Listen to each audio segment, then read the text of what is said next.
Alright guys, today I'm doing a recipe. We got some chicken drumsticks I want to use up and some greens that I'm going to make. So I'm going to cook it in the Instant Pot with some seasoning and everything and make it with some rice. So stay tuned. I'm going to add some carrots to it as well. So stay tuned. I'll be right back. Okay, as you can see the drumsticks are all seasoned. I went really aggressive with the seasoning. So I'm going to cook it up on the saute function on the Instant Pot here.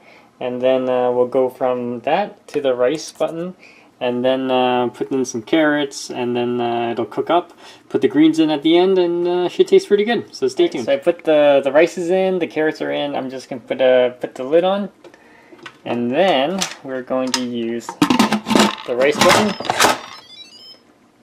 Hit that, and we just wait. I'll be back, guys, when it's all done. All right, guys. So it's all done here. I'm gonna do a quick taste test. Got the greens in there, as you can see. So here's some rice. There it is.